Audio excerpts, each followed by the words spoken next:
someone asked about the McNees. So we are live. Let's see which way. I'm going to get closer to you. Yeah. I need to move. No, that's probably good. All right. Can you guys hear us okay?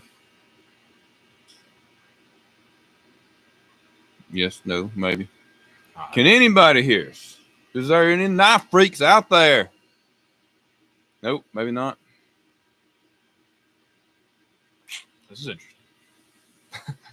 It's not on the microphone there. Oh. Here, so okay. I just muted us. Good. Okay, cool. Thank you, guys. Yep. We need confirmation. We don't know what we're doing. Yeah, this is the first time we've done the YouTube live like this, so bear with us. It's probably going to be a little rocky. Yeah. How are you guys today? Loud and clear. Good. Very good. You don't want to do the thing? Well, yeah, I mean, I didn't know since we don't know if people are going to be joining as we go or whatever. How many people can we see? How many people are in here? Right there. Where? Oh, all right. We might as well. We'll kick it off because this is going to be recorded and put on the YouTube channel anyway. We'll kick it off with the official intro. So, what's up, knife freaks, sharpness geeks, and purveyors of stabby goodness? Welcome to the Knife Freak Show. My name is Jonathan McNees. This is Chase Boatright. Hey, guys. And we're here to talk some nonsense. Basically, yes. Oh, I had to do some stuff that I couldn't do in my shop because I had some equipment break on me this week, and so I texted the old boss man here and said, "Hey, can I use your shop for a day?" And he said, "Sure, why not?" And I was like, "While I'm there, we can do something crazy on YouTube. Might as well." Yeah, we'd kind of talked about this from the very beginning, trying to at some point, do some actual in-person stuff. So that makes.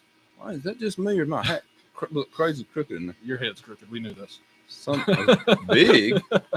What is going on? Like that feels totally weird, but on the camera that looks normal. Yeah. Have I been wearing my hat crooked this whole time and didn't know it? I generally like my entire life. Yeah.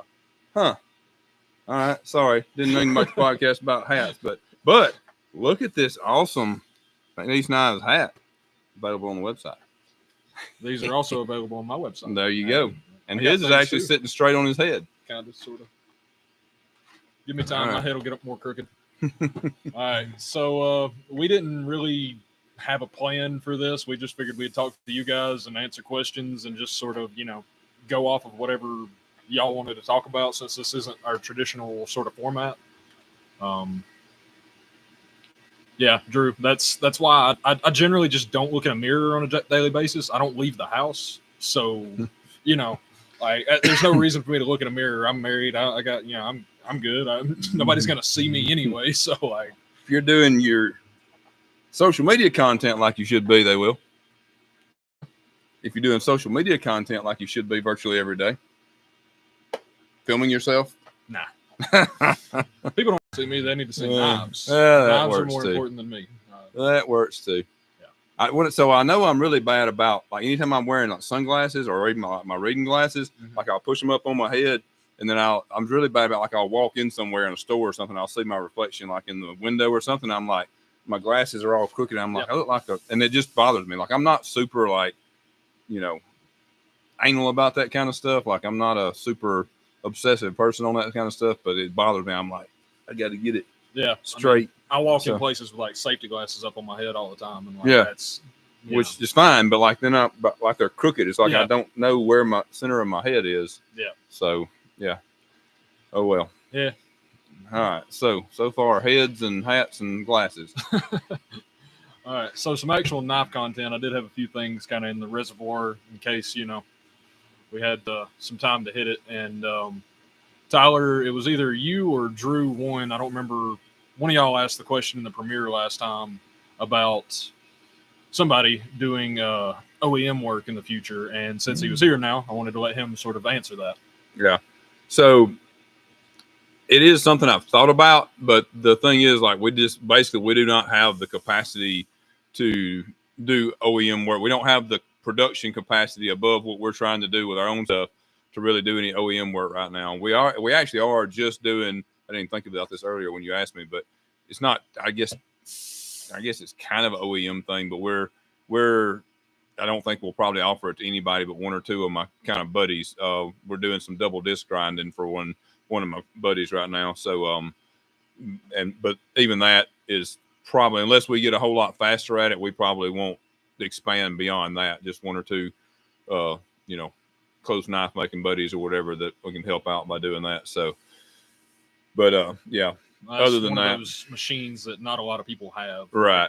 So I mean, it makes a little more sense. Yeah. But we got to we got to get a little faster at it and get some stuff going a little better. I mean, we're fine now, but to take on anything more, we wouldn't be able to, and keep our parts flowing. So if we ever reach the point down the road as we add more machines and stuff like that, or we just get better and figure out more stuff, and I feel like that we're basically, we can outpace the production, can outpace the sales, then yeah, we'd probably look at doing that for sure. But I also kind of hope that the production never outpaces the sales, because I hope the sales continue to grow. If I can do my job as a sales guy, then we won't ever have that problem. So we'll see. It may probably, there's a couple of other, there's potentially at least one other process that I might end up looking at doing some OEM work for people. But as far as like, I'm sure what you were asking about was like full on, basically, doing all the machining, or basically building other people's designs. And again, I don't have anything against doing it. I would love to be able to help people bring their designs to market, but we'll see. I mean, if we ever reach the point where it's it makes sense to do that and keep investing in machines and people to build that up rather than just trying to make more of our own product, then yeah, absolutely. So yeah, even for his podcast host, the answer is no. Yeah, Chase would probably be the first customer, but yeah, probably. We just aren't like, we're fine. We're towards the end of last year, and a lot of you guys that follow us closely may have noticed that we started putting out a lot more product. We almost doubled our output the last 3 or 4 months of last year, but from what we had been doing previous to that. So like, a lot of that was just getting, well, I'll tell you the full story kind of. So me being a handmade guy that is trying to learn how to do stuff on CNCs, I was not comfortable with all the stuff on the CNCs. And so I would have a whole lot more tendency to stop short on the CNC. So instead of trying to get things as clean or as perfect as I could get them on the CNC, I wasn't comfortable with it. So we'd get them close and I wasn't comfortable going farther. So I'd be like, all right, we can just finish those. Like, for instance, look out, microphone. For instance, we used to leave the tabs on the parts when we pulled them off the machine, and then we would trim them off and we clean them up by hand on the grinder, because in my mind I was like, oh, that's simple, that's easy, I could do that in 30 seconds, whatever. But what I didn't factor in is that somebody that hasn't been doing that for years, it's not that easy, and it takes them longer, and there's a learning curve there. And along with the learning curve comes mistakes, which is scrap. And if you've listened to the last couple of podcasts, it's one of the things I've talked about that you have to factor into a business. So yeah, and I just figured out too that it's just way more efficient. Even if you've got people that are really skilled, for the most part, it's way more efficient if you can figure out a way to do it on the machine. Like, there's no sense in stopping short and not doing everything you basically can on the machine within reason. So I've gotten a lot better about that. We've gotten it dialed in where we can basically fully profile the stuff. Every now and then we still have to touch something up after it comes off of there, but we've gotten it a whole lot better. And we're still, even now, like within the last 2 weeks, we've been finding ways to, like, okay, there's still some burrs left on here. When it comes off the machine and somebody's over there literally with a little bitty tiny file trying to knock the burrs out.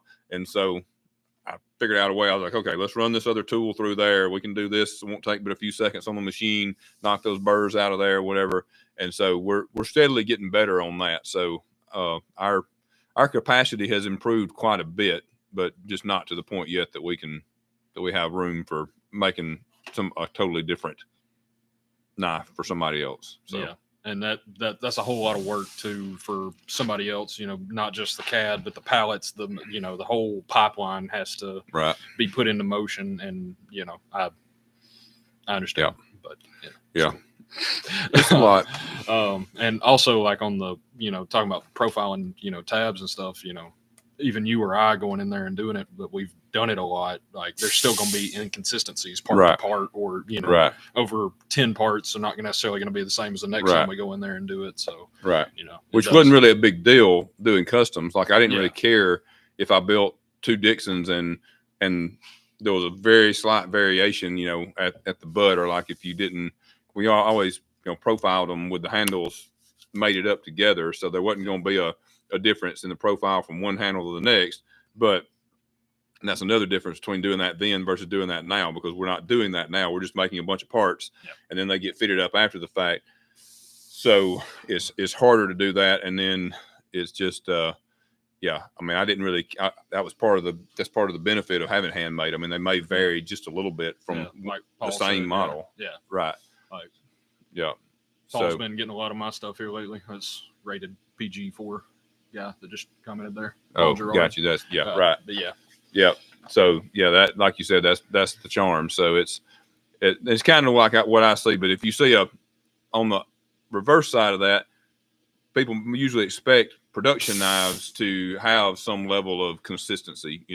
Like we'll get people and they'll be like, okay, I've got 2 of these, and they're this is slightly different than the other one or whatever. And so, especially when we were first starting out, like we were cutting every single lock to every single like frame, like everyone was basically fit up like it was a custom. Well, actually, that's still what we're doing now. Well, I don't know now. I don't know what's happening now. No, the blade, the lock. As far as the lock and the detent, they're tuned. They're still tuned. Like once the lock and the detent are set, there's no swapping the blades and the handles. Like the lock side and the blade are mated up from that point on. So that had this whole blade swap theory that people like to do these days. Oh yeah, don't do that. Like it's you may get lucky. I mean, so the thing is, we try to keep the tolerances as close as we can. So it's not impossible. Where's my hat crooked?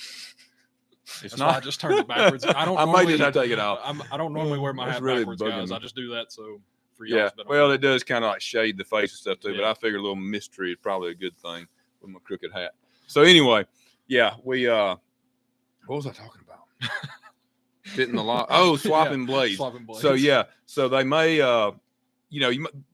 they're fairly consistent. So they may be close, but it's not like the blade's just not like at this point. Like now, if you swap one of our blades now with one that was made 6 months ago or a year ago or whatever, like the one now may have 10, 15, 20% lockup, and that one may go to 100%. Like because we've changed. Like I've moved stuff around to try to tweak it and get it in the best place and stuff.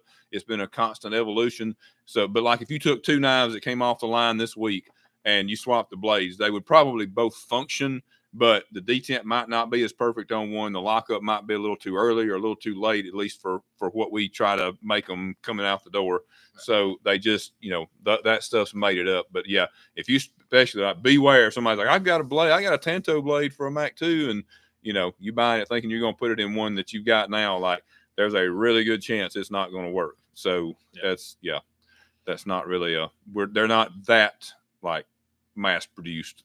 Like that's a little bit beyond. So all right. So Dr. Drew Dude says, are you planning to keep making the Fallout variants, or was that a limited run situation?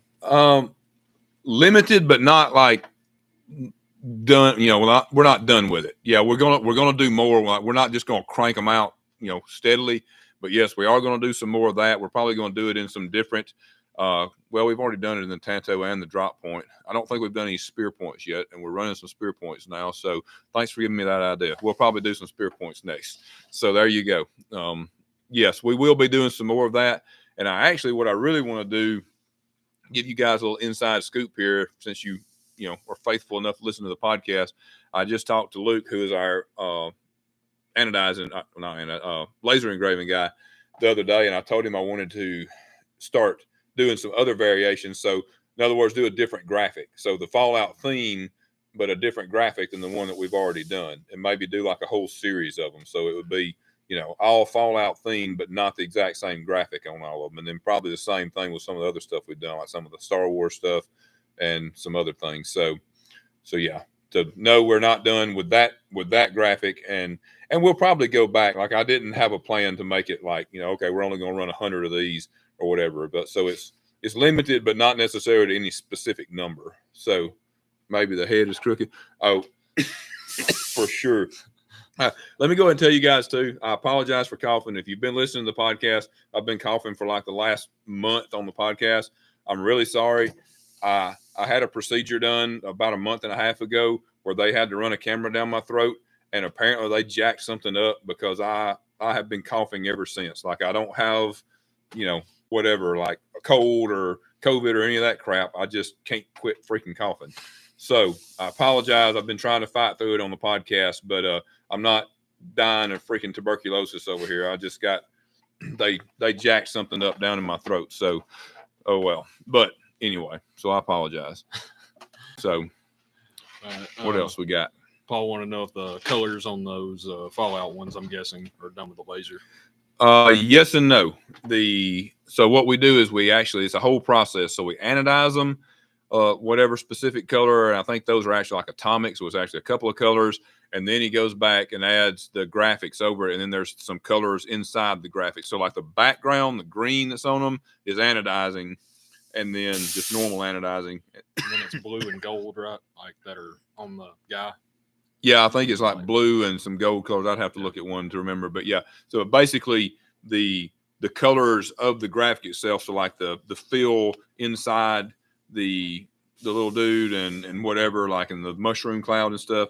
Those colors come from the laser. The background color comes from anodizing. So yeah, it's a several step process. And actually on those, I'd have to ask him for sure, but I'm pretty sure he does the laser engraving in like 2 steps. So it's like, I think he does like the cloud and stuff in the background, and then it's another setup to do the foreground with the little dude and all. Luke just verified. Yeah, that was what he does. Yeah. So there you go. Yeah. So yeah, it's a pretty complicated process. It's not terrible, but there's a little bit of stuff to it. Yeah. So another one from the well of, I don't remember if it was from the premiere or just a comment on the video last time, but Rob's Nerdy Knobs wanted to know our thoughts on companies using Taiwan for OEM stuff, not necessarily like the China discussion that we had previously. You want to go first before I fire it? Sure. I mean, let's try not to dive too deep. I mean, yeah. We've already beat that horse a little bit. Yes, but Taiwan is different than China, even though the United States does not recognize that for some reason. But but still the same vein as keeping in U.S. better than outsourcing. But I don't necessarily consider Taiwan an enemy of the state. Right. And that's I don't. There probably are some knockoffs and some, stuff like that coming out of Taiwan. I don't know, but I do know that Taiwan makes good quality, and I know that reputable companies use Taiwanese factories, and I don't necessarily have a problem with it. Yeah. So more or less the same. I don't consider it the same thing as China, and it's not, because if not, then China wouldn't be constantly threatening to take them over. Like if they were already China, they wouldn't be having to threaten to take them over. So like they're not. But as I've said before, I actually prefer everything to be made by U.S. makers, U.S. designers and stuff. I think it's best if we keep the work done in the U.S. However, as far as like having a real problem with it, I don't necessarily have a problem with people having stuff done like in places like Italy and stuff like that, and Taiwan would fall under that. And some of you are probably already thinking, and maybe even where the question came from, the McBee collaboration that I have with Spyderco is Chase brought visual aids. So it's done in Taiwan, of course. So the deal on that was I signed the contract with them for them to make the McBee. They did not know at that point where they were going to make it. I was really hoping they were going to make it in their factory in Colorado.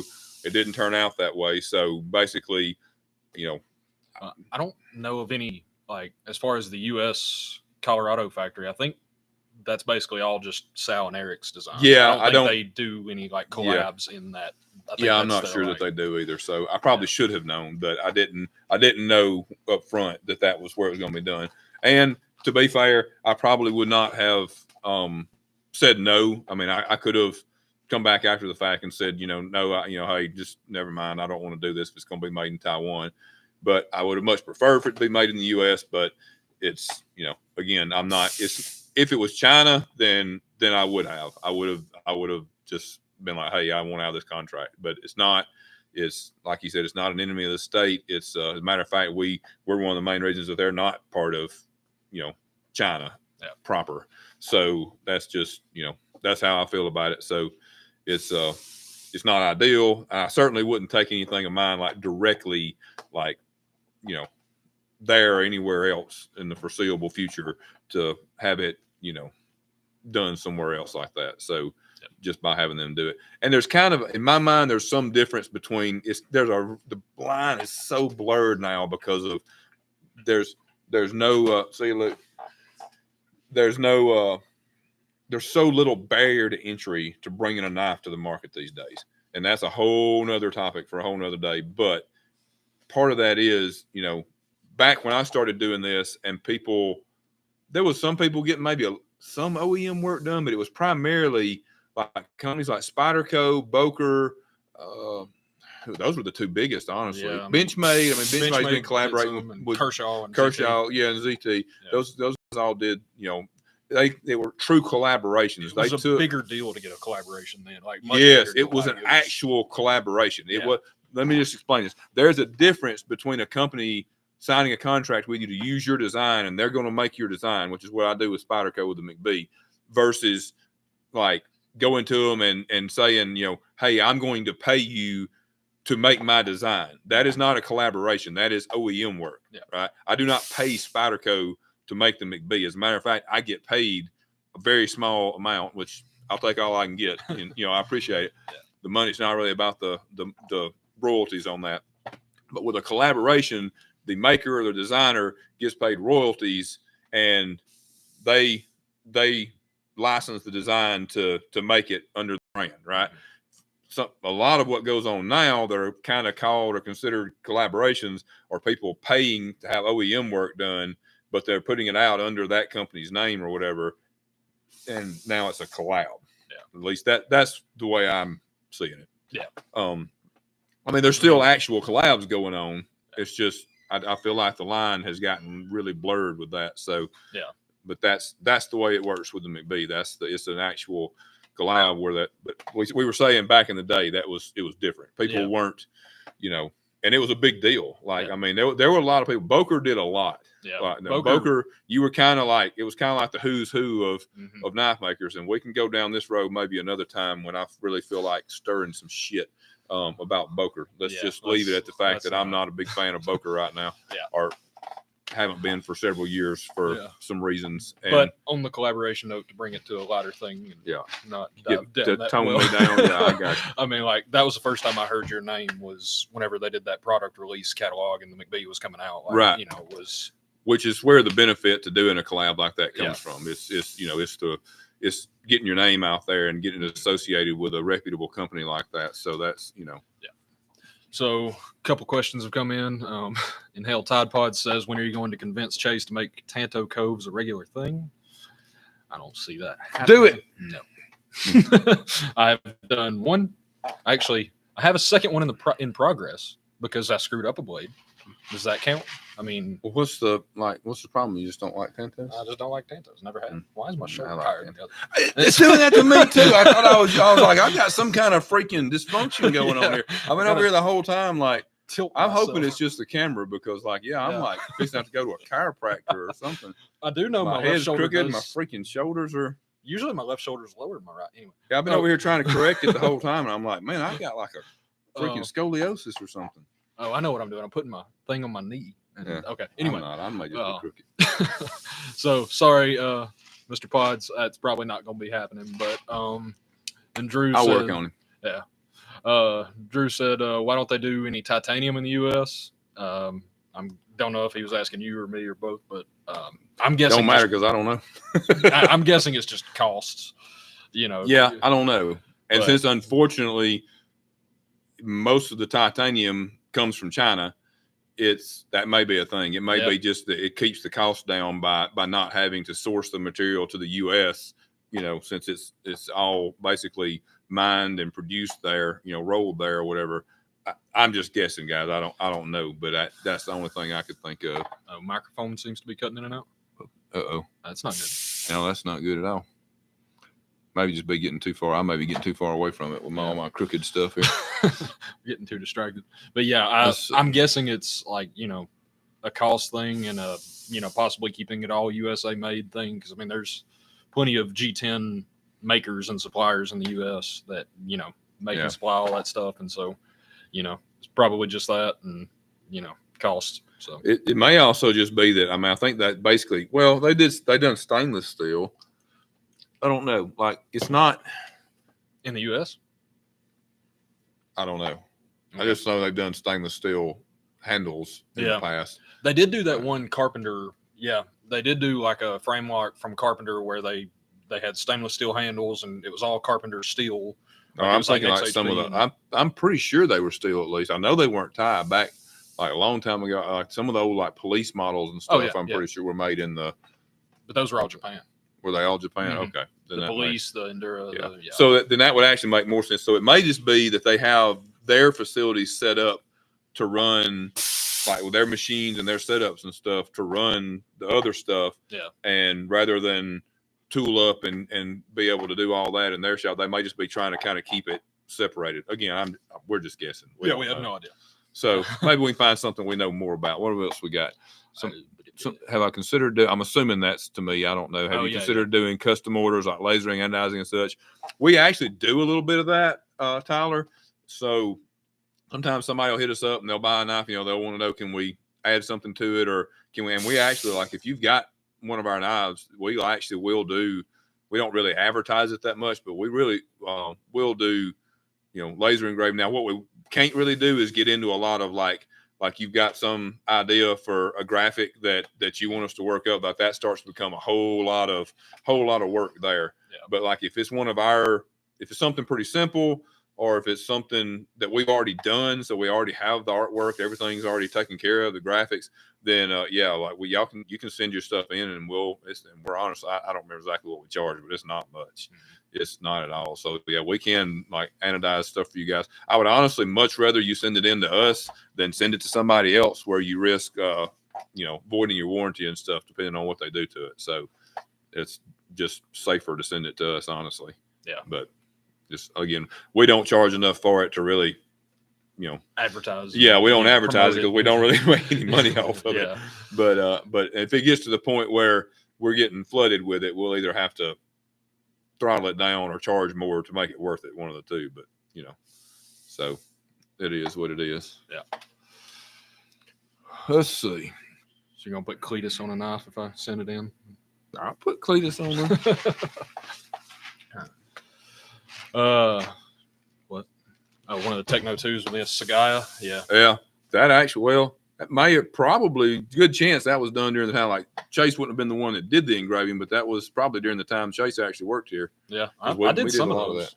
Did you? You might have them. Yeah, because the whole COVID thing and the right. We were running on skeleton crew at a time. Yeah, and it was a weird time. So, yeah. So I can give you a quick. This will be a cool little like whatever insight on that whole deal and a little bit of the history, because when we had the little shop, we had 400 square foot shop, and by the time Chase was working there, like it was already pretty much packed. There was 3 of us working in a 400 square foot shop, packed with equipment and stuff.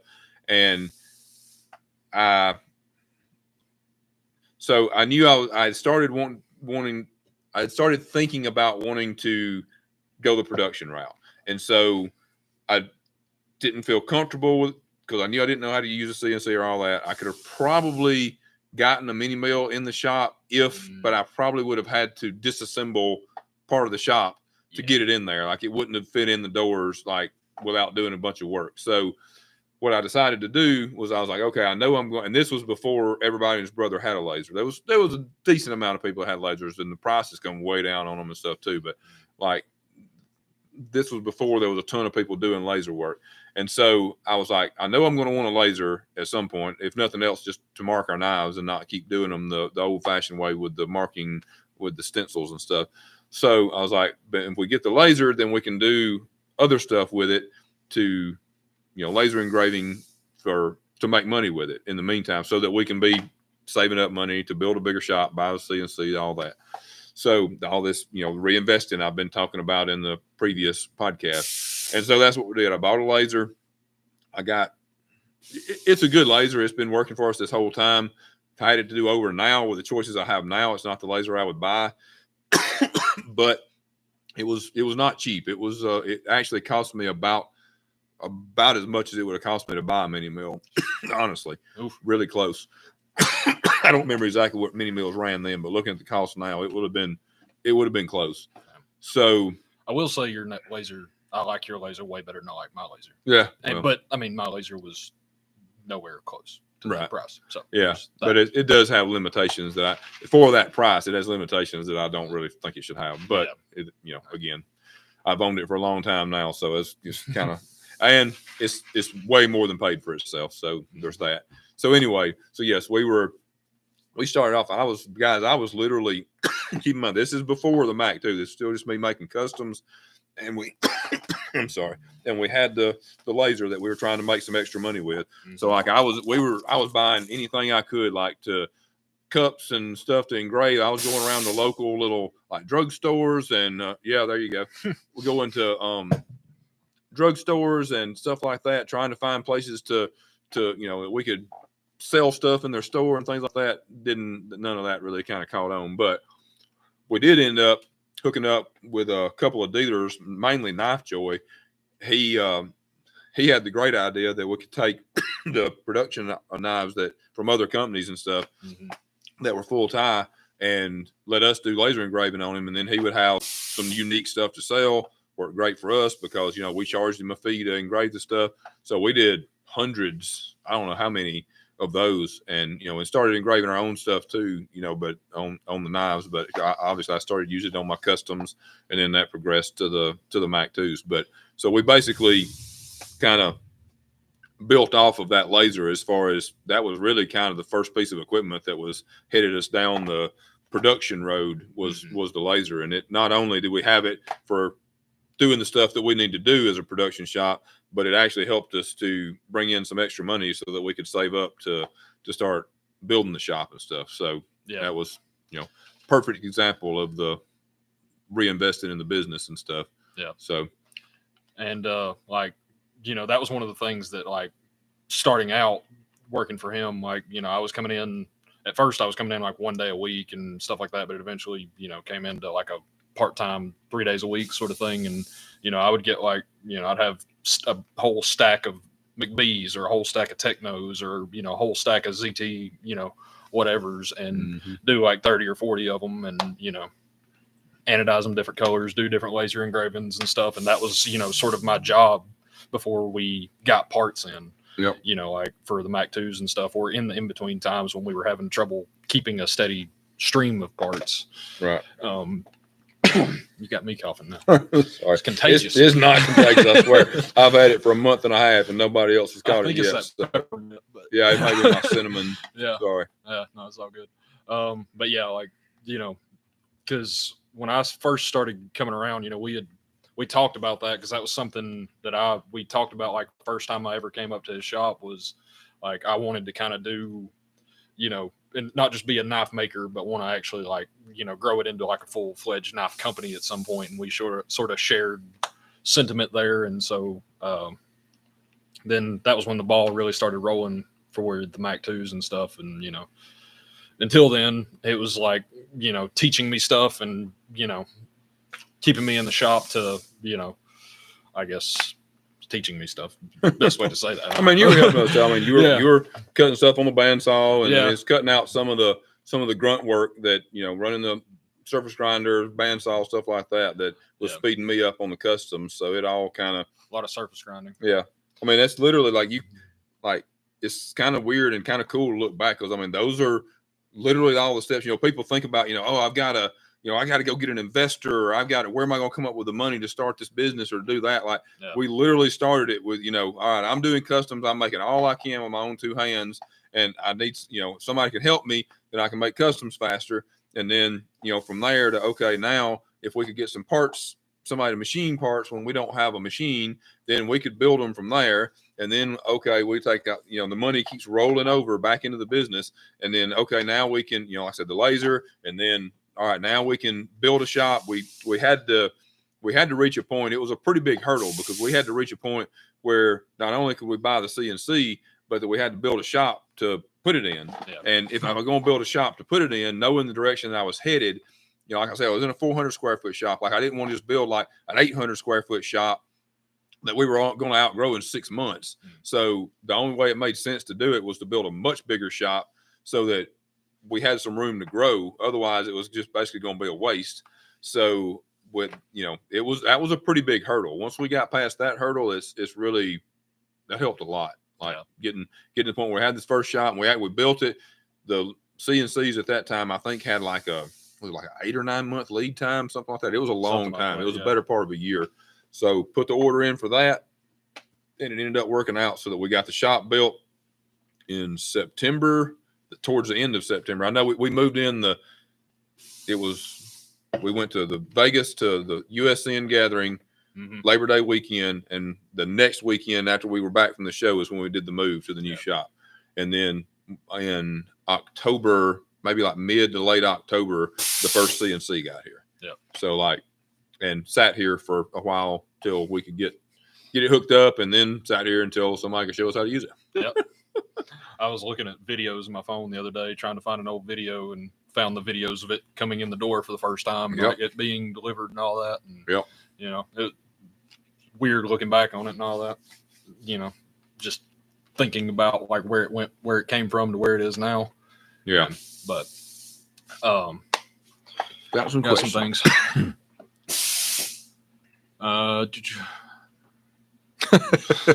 Panda Fire. Yeah, man, I'm not I don't have any problem accepting European made pictures, especially not when they're as good as yours. So I appreciate you working with me and allowing us to use those. Those were fantastic for all of our marketing and stuff last year. And just he knows, but just so you guys know, we've got some more awesome pictures from him coming for our marketing for the shows and stuff, particularly for our sponsorship stuff for the shows, and who knows what else we'll do with them before it's over with. So Tyler Williams asked, what part of the knife making process do y'all enjoy the most? I believe we answered this on the last podcast. Yeah, more or less. It was basically the same question. Okay. Go listen to the last podcast. I'm just kidding. We can go over it again. Yeah. For me, it's design. That was what I said on that episode too. Was just, I'm not that naturally good with my hands. I just so when it's in the design phase, it's sort of just I haven't screwed it up yet. So it's nice and pure. And I don't know. I've screwed some designs, especially going back and looking at them now. Yeah, at designs I did way back then. I definitely screwed some designs up. This is true, but at the time it feels great. Yeah, at the time you're like, this is the best thing I've ever seen. Yeah, it doesn't matter if it's good or not when it's yeah. But what about you? Yeah, well, I said I do like the design process, but yeah, Tyler, you were there. You watched the premiere with me. Yeah. So he just wanted to hear it again. That's fine. So yeah, but probably the actual blade grinding is probably, even though I don't really do much of that anymore, but now it pisses me off when I have to go grind a blade because I'm not actually grinding a blade like to create a knife or make a custom. It's going in there and touching stuff up that didn't do right on the machine. So it is different. Way harder to fix stuff than like to just do it from the start. It's way I would much rather, as far as getting it right, I would rather grind a blade totally from scratch than try to fix one that was milled on the machine, because you can't perfectly match the bevels on the machine do not perfectly match like our grinding wheel and stuff. So it's a pain. Yeah. But anyway, so yeah, that's be it, I guess. So all those regrind guys, like I could never be one of those guys that takes like production knives and regrinds them and stuff. It's way harder, in my opinion, to do that than to just straight make a blade and grind it. No, it's not easy. Yeah. Mr. Pods, why do you have to bring up painful memories? He says, what's up with the Birmingham post office? It ain't memories, it's still going on. This is true. Seems like a black hole for knife packages. Yes. Black hole for everything. Yeah. And it's been going. I did a video on it like last year. Yeah. Probably late summer or something last year. It might have been even 2023. I don't know. I think it really got bad last year. Yeah, I remember posting a video about it and just telling people like, look, this is what's up. Which we switched to. Is it raining? Yeah, it's raining. Well, crap! I didn't think it's supposed to rain anymore. Sorry. All right. So windows down. No, I don't think so. I hope not. So yeah, I don't know. I think I heard somebody gave me an inside scoop and said that they were instituting a new, like a whole new software, like a whole new system or whatever. And that, I mean, you know how, I mean, number one, they're a government run entity. So, you know, expecting anything to go quick or right is probably asking for too much. But it's been real bad lately, though. Oh, it's bad. And it's not just like we get incoming packages. Like I order stuff, you know, for the shop and for personal stuff, and like it happens to us too on the incoming side. Yep. It's a nightmare. We switched to the only thing we've sent very, very, very little stuff through USPS at this point. We do it all through UPS, and honestly, we're probably fixing to switch to FedEx because we switched to UPS to ship all of our packages, which like that's a pretty good bit of business for them. And then a few months into that, we pay them to come here and pick up. We were paying them to come pick up every day. And then a few months into it, they're like, oh, well, actually, no, they didn't even tell us. Like, our guys just stopped coming every day. They were coming like 3 days a week. And we're like, hey, what's up? And they were like, it's the rural deferment program. They're only letting us come, like, our whole area, like, not just our business, like, virtually our whole county and part of the next county. Like, and Chase, and I know that Les George over in Mississippi, they've been doing it to him for months before that. Like they just like, okay, we're not going to serve it. And I'm talking about like, unless we get a package that's like an overnight package where they, you know, wherever we ordered it from paid for overnight shipping or whatever, then they will occasionally bring those. But other than that, just standard like 2-3 day packages. If it's due to come on the day that they're not coming, it just waits till the next day. Yeah. And so do our pickups. So that has slowed our shipping down and stuff. We try to kind of work around it, but I mean, with orders coming in every day, we still, I mean, it can't be helped that it slows down our shipping. So anyway, so I'll quit ranting about that. But yeah, no, just rant. USPS, especially Birmingham. Yes. I don't know what it is. Hopefully they'll get it turned around and get, if it is like a new systems thing, hopefully they get it straightened out soon. I've had a knife there since November, and it's nowhere to be found. Yeah. So yeah, they also, on top of just stuff being slow, I think they also a higher rate of stuff going missing. So yeah. I never got a box. I never got nothing. So I mean, I don't. And you can't get any information. No, you can't call them. You can't right get in contact with anyone. I need to find out where that thing's at. Which, like I said, we don't really deal with it now. But I think I know where it's at. But it's don't tell me. I might do something. 10-foot barbed wire fence with or 10-foot fence with barbed wire or razor wire on top. But ain't no big deal. Another day. And what? No. I'm staying here. Yeah. Where was I at? I don't know. Have you finalized what blade shape the next model is? And if so, are you able to share yet? Who is that for? I'm assuming you. Oh, okay. I mean, I make like I have been talking about new models so. Like every day. So, Yes, I have determined the blade shape. Basically, decided the whole knife. So, no, I'm not going to tell you yet. Actually, I don't even really know what to call that blade shape, to be honest with you. I was thinking about that when I read the question, and I don't know either. Kind of a drop point, but not really. Not like not in the traditional sense of a drop point. No, also almost not really sort of a straight point. clip, but yeah, not. It's kind of I don't know. You'll see soon. Yeah, we're pushing really hard to. Matter of fact, we just got a key piece of equipment in today for getting those going. So I'm hoping. My goal is to have prototypes done in March. I'd like to do it before then, but with Texas coming up and just getting all the pieces in place, having to order some equipment and get it installed, all that stuff. I'm recruiting some help. Got a buddy that's a good friend and a genius when it comes to the fusion stuff and manufacturing. Also, going to recruit somebody that knows more than I do, and we're going to get it up and running. But so it'll be revealed pretty soon. Be watching for clues. They will be there. So.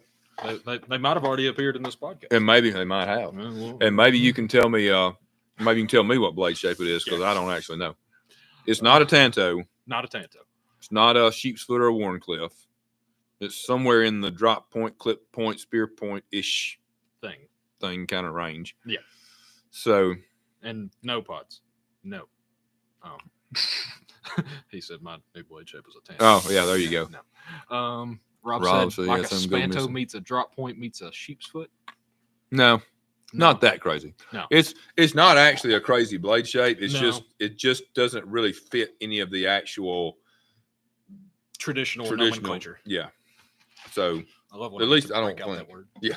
at least that I know of. Like I said, y'all may see it and be like, oh, that's a whatever. But yeah, there's a knife I can say that describes what the blade shape looks like. That's not the same knife, but it shares a similar blade shape. But if I told you that, y'all would know which. Yeah. Oh, I could say without even saying a specific knife, I could tell you something that would did tell you right away if you follow my stuff. But anyway, again, be watching for clues. Yeah. We're gonna start teasing stuff out on them. I don't have I've 3D printed some parts for one, but we haven't actually. Again, we're getting some new equipment in here and different stuff. I'm actually waiting on parts to be cut. The first parts for prototyping are at the water jet right now, waiting to be cut. Supposed to hopefully have them this coming week. So I don't actually have anything to show you other than like a 3D model or a 3D printed model. Yeah, but soon. It's cool. Y'all are gonna like it. I'll just go ahead. I like it. So, Nightmare Grind win. I'm pretty sure that's for you. I mean, I'm probably about to do one next week. I was heat treating the blade here today, and depends on what you mean by Nightmare Grind. I consider a Nightmare Grind just any sort of compound.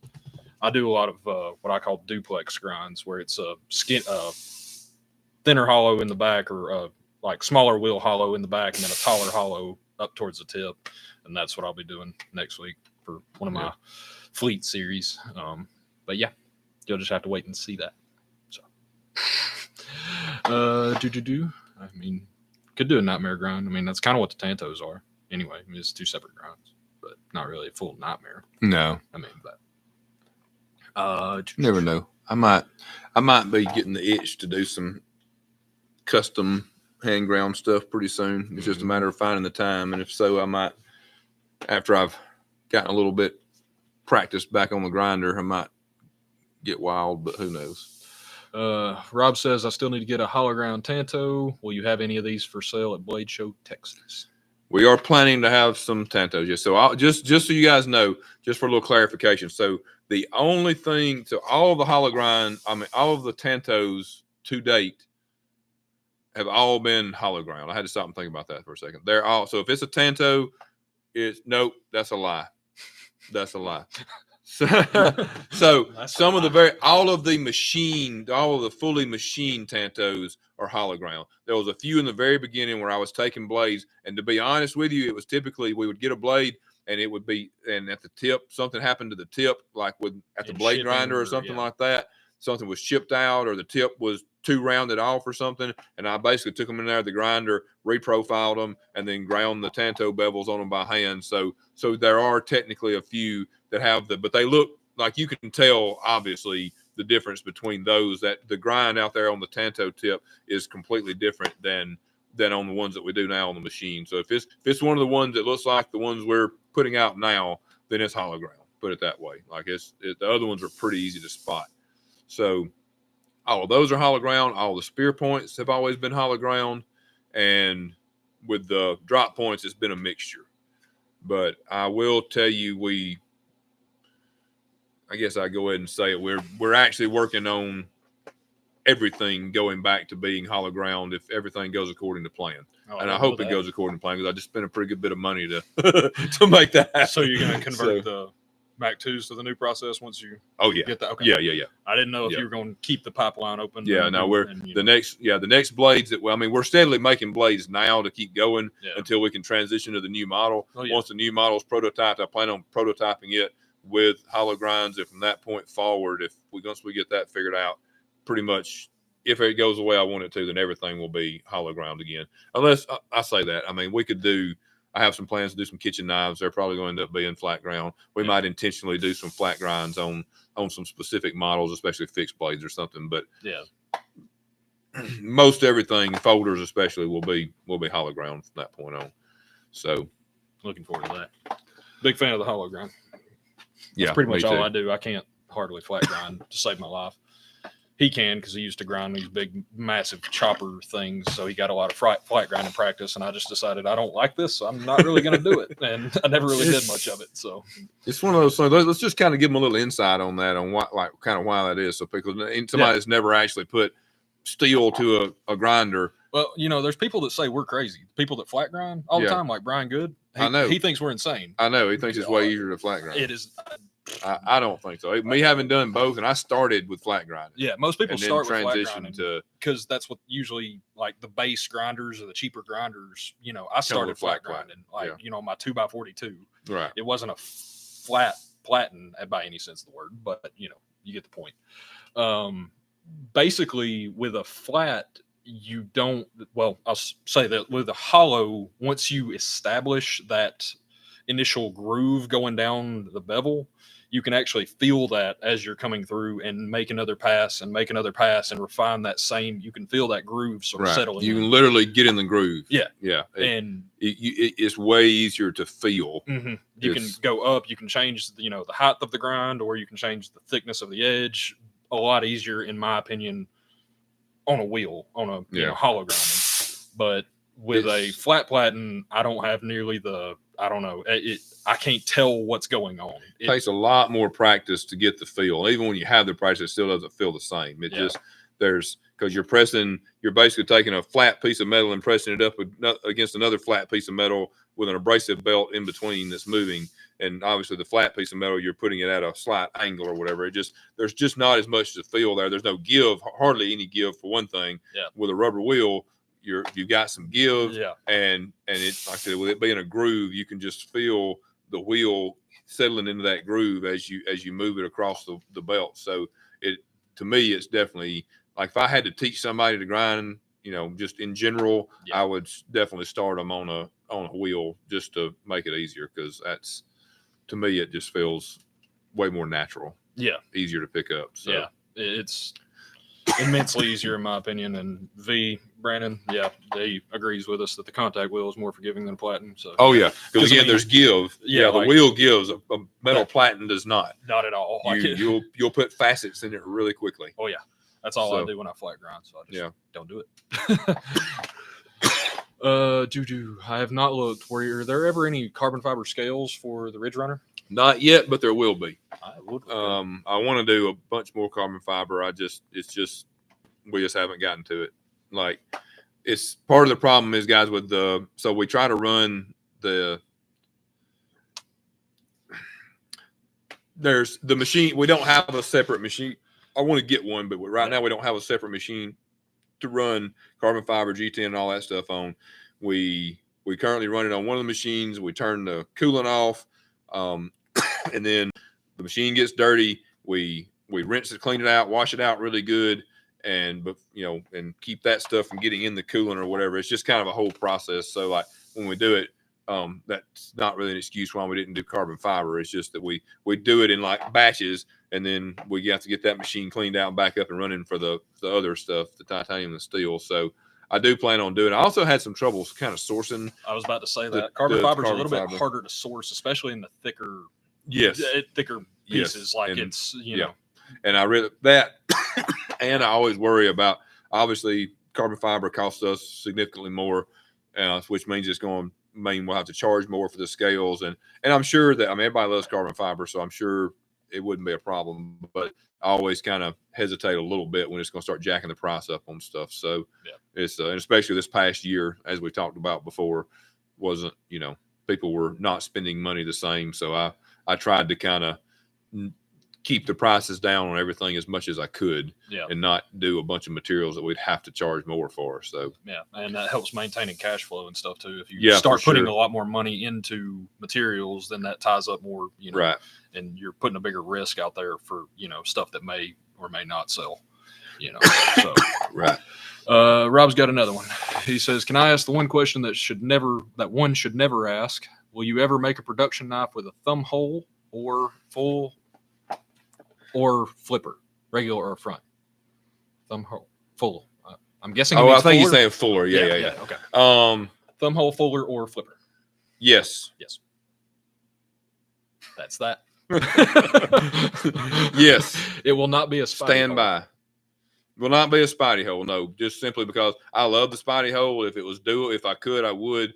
But they only license. I'm licensed to use a spidey hole, but only for customs and only for up to 50 knives a year. So that won't really work for what we're doing now. So, But yes, I honestly, I had in mind for the next knife that we do to be a flipper, front flipper. Actually, I was going to do I can tell you guys, we'll do a process elimination. It's not going to be the front flipper side buster because I did a little, poll or whatever a while back on Instagram sometime last year and about opening methods, and holes and thumb studs were the winner by a long shot over any variation of flippers. So flippers were hot for a while. I mean, a lot of people still like them. I still love them. I like making them, but I made a ton of them for a while there in custom. So that was basically all I made for a while.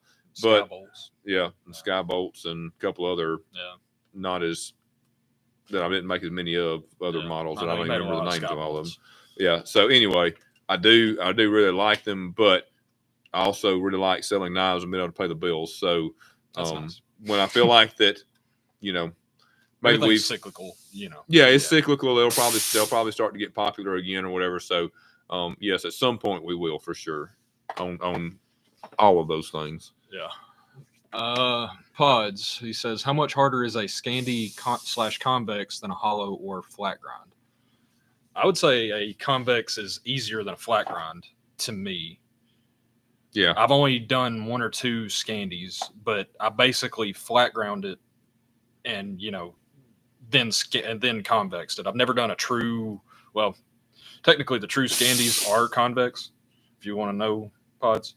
They're not straight, points like this. Back in the day, the Finnish people weren't dealing with that accurate of a machines that could put a perfect 0 ground flat ground bevel. It was all convexed, much like the katanas and stuff of Japan and stuff. But I've never done a flat ground Scandi, 0 grind Scandi like that. I've done 2 or 3, I think just 2 convexes, and I didn't care for it because I can't get the finish to look as good as I want, but I would definitely prefer that to a flat grind. You ever convexed anything? I don't know if I have intentionally. That's the thing, yeah. I don't remember. I feel like I maybe kind of toyed with it a little bit. I never really, it really wasn't my thing as far as the kind of knives I like to use and stuff. And so I just never really got into it. It's not knocking them. They just weren't really my thing. So I feel like I did try it at some point, but not enough to be honest to remember if it sucked or not. I'm gonna go ahead and apologize in advance too. Amy just came in with the dogs up there at the front of the shop, and one of them in particular loves to bark, so you may hear him. So if so, that's just our security. Don't worry about it. Yeah. But all right, moving on. Yeah, that was a good question. I mean, I don't have that much experience with Scandi or convex or flat, so I mean, hollow for me is basically all I got. Yeah. Panda Pirates, we'll see you. Yep. Thanks for joining us, buddy. My dog was trying to talk back to your dog. Hello, Rob's dog. Yep. We love the dogs. We have just to tell you real quick, we have a shop dog that lives in the shop. He was a stray that came up that we took in.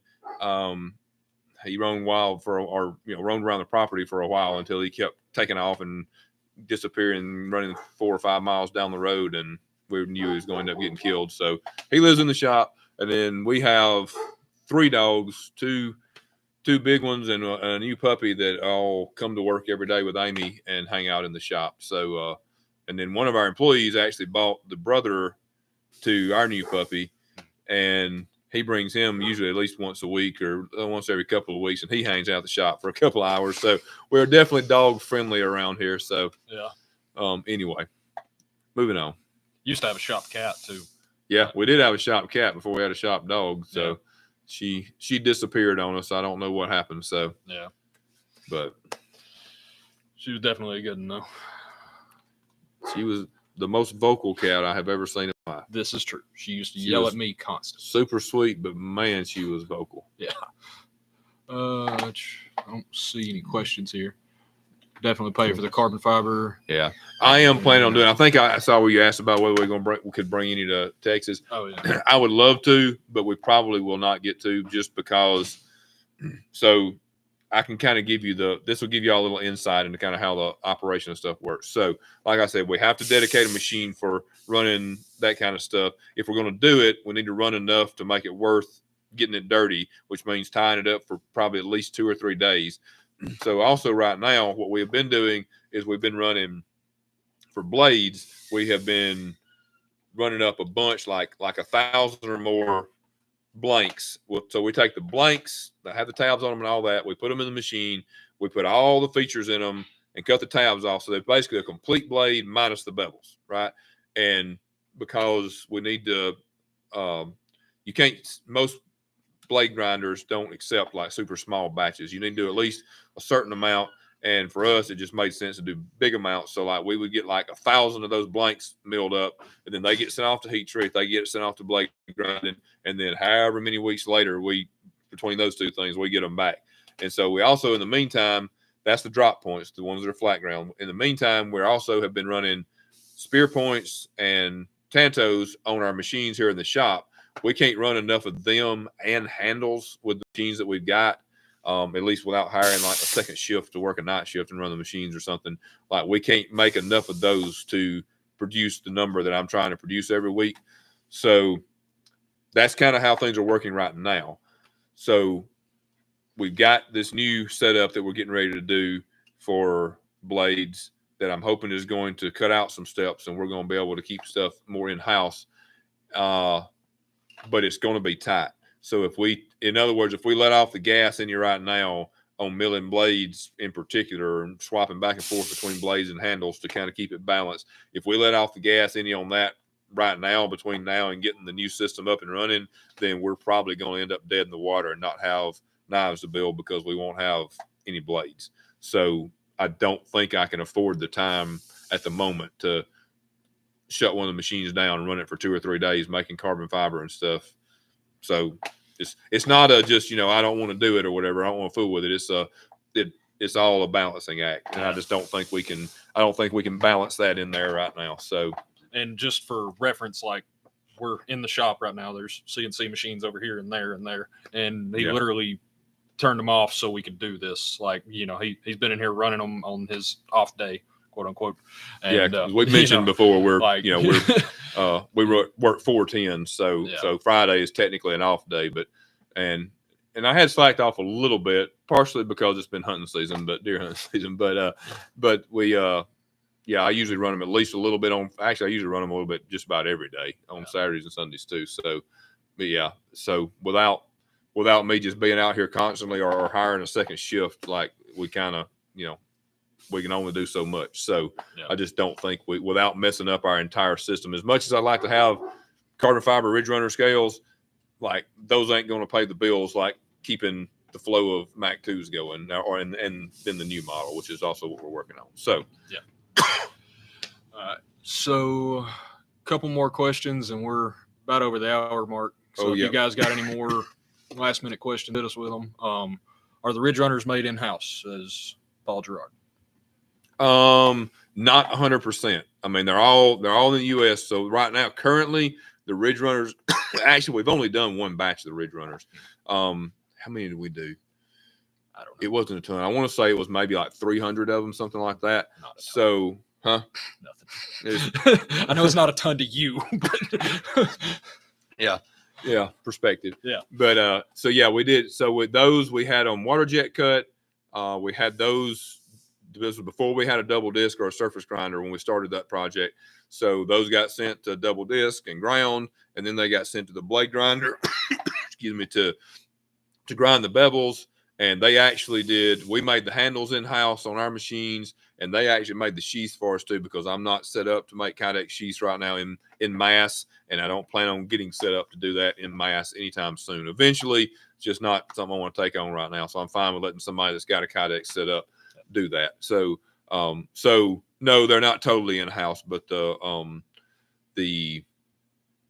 basically we would do all the finish work on them. We do Well, I take that back. We put them on the machines to do the profile work and stuff, like the profile, the jimping, that kind of stuff, and then everything but the grinding to get them flat for the surface grinder or double disc, and then the bevel grinding, and obviously water jet and heat treat, which are always done somewhere else. So, which I'm guessing like now in future batches, you'll probably do the surface grinding here. And, right. You know, so like the stuff we're working on now, you know. We haven't started a second batch of ridge runners yet, but like the ones that you guys, if you guys saw the couple of fixed blades that we did back late last year, we've only done one small batch of them, but those were actually done completely in-house, minus actually those we did the heat treat on in-house, even because they were A2 for just a prototype batch. But the way the ones we're currently working on will work is they get water jet cut, we surface grind them, we put them on the mill, put everything on them, including the bevels. We'll be milling the handles in-house. They'll go out for heat treat. They'll come back. We'll put the handles on them, do all the finish work. You know, on a lot of them, we're going to Cerakote them. That's being done in-house now.